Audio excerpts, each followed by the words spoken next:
Bonjour à tous, bonjour à toutes. Alors, je suis occupé à réaliser une petite vidéo pour vous expliquer, pour vous montrer mon rapport avec la technologie. Alors, j'ai réalisé chez moi une petite installation domotique que j'ai faite moi-même.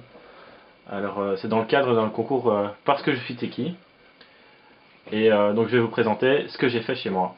Alors, ici, donc, il y a le petit site qui va me permettre de gérer ma chambre. Parce que oui, je peux pas faire ça que dans ma chambre parce que ma mère n'est pas trop d'accord sur que j'aille bidouiller toute la maison. Et donc ça va permettre de gérer les deux lampes de ma chambre, allumer autant le rideau, voir la température dans ma chambre, et voir la température du Raspberry qui est l'unité centrale de ma domotique. Alors dans la boîte ici, vous pouvez voir qu'il y a beaucoup de bordel, il y a beaucoup de câbles. Il y a le fameux Raspberry, donc l'unité centrale. C'est un petit module qui coûte 35 euros il me semble. C'est un petit ordinateur, donc il y a un Linux embarqué dessus. Un câble internet, ça c'est ma carte son, ça c'est mes entrées et sorties, donc c'est pour contrôler toutes mes lampes, tous mes capteurs, une alimentation et une carte SD. Donc ça c'est le cœur de mon système.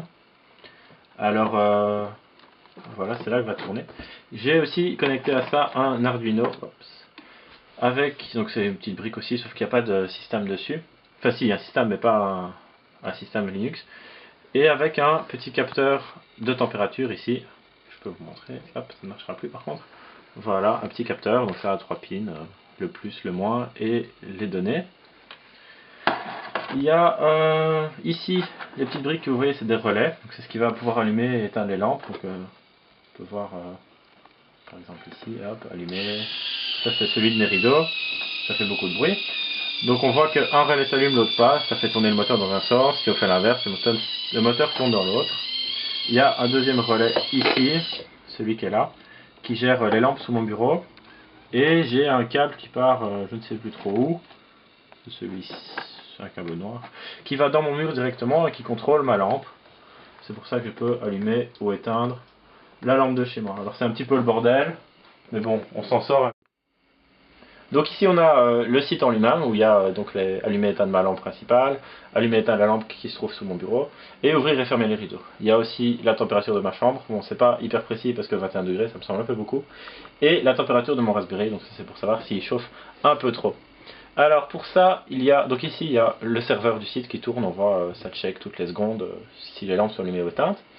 Il y a le code ici, donc j'ai choisi de coder mon site en Python parce que c'est un langage que je ne connaissais pas et je voulais le découvrir. Et donc j'ai été aidé et j'ai réussi à faire ce code qui gère un peu tout, je vous l'expliquerai plus tard. Il y a aussi du JavaScript que j'avais jamais fait, ce qui permet de gérer les actions. J'avais jamais fait non plus, ça m'a permis d'apprendre un nouveau langage et de m'amuser avec. Là, il y a l'HTML qui fait la partie du site, c'est un peu, voilà. Ça, je connaissais déjà, et puis il y a encore du Python, toujours du Python, que du Python. En fait, tout ce que j'ai fait est quasiment fait qu'en Python, parce que c'est vraiment un langage que je voulais apprendre, et que cette plateforme-là, le Raspberry, permet de vraiment se faire plaisir avec le Python, on va dire. Hein. Donc voilà. Donc ici, on a le code du site, on voit ce qu'on appelle des routes, donc ça va rediriger chaque lien vers une action. Donc la première route ici, c'est la route qui va calculer la température avec l'Arduino. La deuxième route ici, c'est bêtement l'accueil, donc la page de garde. Ça pareil. Celle-ci, c'est ce qui va gérer la lampe allumée ou éteinte, deux routes différentes. Celle-ci, c'est la deuxième lampe allumée ou éteinte, pareil. En dessous, on a la lampe pour savoir si elle est allumée ou éteinte, la première lampe. Pareil pour la deuxième, savoir si la deuxième lampe est allumée ou éteinte. Ici, on a pour savoir si les rideaux sont ouverts ou fermés. Et la dernière route sur les capteurs, c'est celle-ci qui va nous dire qui va nous donner la température du Raspberry pour savoir s'il est trop chaud ou pas. Ensuite, il y a les routes bêtement pour ouvrir le rideau, fermer les rideaux, arrêter les rideaux, et puis les différentes routes pour les fichiers externes comme le style et le JavaScript qui va exécuter les choses.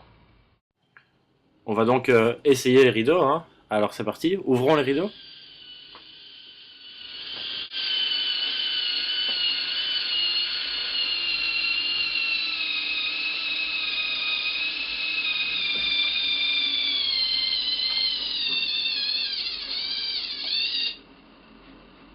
J'ai aussi une interface vocale qui s'appelle Jasper.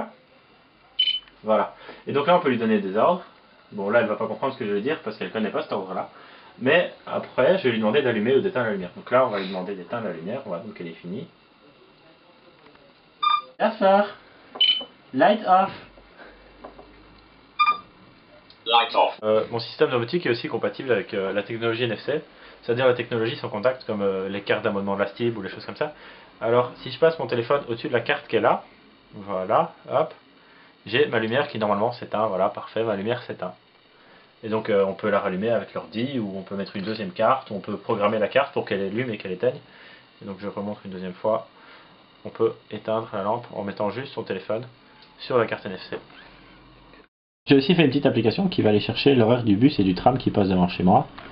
Et donc ça va juste se connecter au site de la STIB et ça va récupérer le temps, la variable temps du bus. Alors ici on peut voir que ça charge, voilà. J'ai un bus 50 dans 52 minutes, vous savez, il n'y en a pas beaucoup. Et un tram 32 dans 2 et dans 21 minutes. Alors mon autre projet aussi, c'est arriver à contrôler mes lampes avec la montre qui est là. Donc comme vous le voyez, il y a des boutons, il y a plusieurs boutons, et il y a une LED infrarouge. Et donc ici j'ai deux récepteurs infrarouges, c'est celui-là et celui-là, c'est les deux petites tours qu'on voit. Et je suis occupé à essayer de les programmer pour que quand j'appuie sur un certain bouton de ma montre, eh bien ça s'allume ou ça s'éteigne, ou que ça ouvre mes rideaux, que ça ferme mes rideaux et plein de choses comme ça. Un jour j'ai reçu un iPad comme ça, sauf qu'il était cassé. Et donc je me suis dit, oh bah tiens, on va le démonter, hein, démontons-le.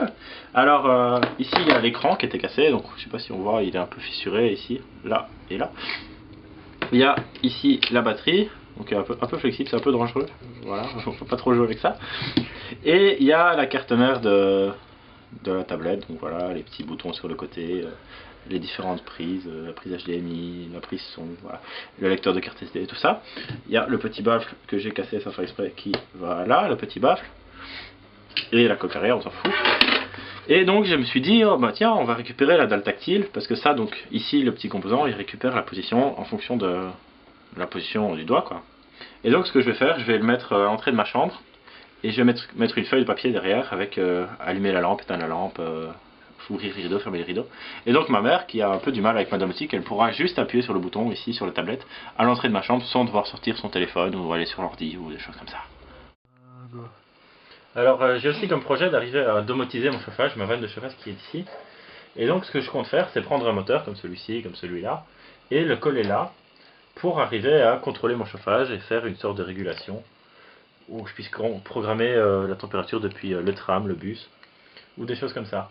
Mais pour ça, je dois penser à toute une armature qui viendrait ici autour du tuyau, ou dans le mur, il y a un trou là, que je peux utiliser, et donc ça viendrait tenir cette vanne et tourner avec le moteur. J'ai aussi un chargeur à induction pour mon téléphone, ce qui fait que dès que je pose mon téléphone sur la bobine, il se met à charger. J'ai donc réalisé aussi un chargeur USB. Donc en fait, on prend une pile 9 volts qu'on branche dans le chargeur, la petite lumière s'allume, et quand on branche un câble USB, on peut voir que le GSM se met à charger. On le voit, la petite ligne jaune, il est marqué en charge, je ne sais pas si on le voit sur la vidéo. Alors qu'est-ce qu'il y a dans ce chargeur? En gros, il y a une prise USB, un petit composant comme ça pour rebrancher la pile dessus. Il y a un régulateur de tension et qui va changer le 9 volts en 5 volts. Il y a une LED pour voir si c'est allumé ou éteint. Et il y a des condensateurs. J'ai aussi eu l'occasion de participer à un projet où le but était de réaliser un petit satellite avec des petits composants, avec un Arduino comme je vous ai montré tout à l'heure. Et on a eu la chance d'aller pouvoir tester ce mini satellite en le faisant décoller grâce à la fusée que vous pouvez voir à 1 km d'altitude. Alors la vidéo est plutôt impressionnante du décollage, je vous laisse la regarder.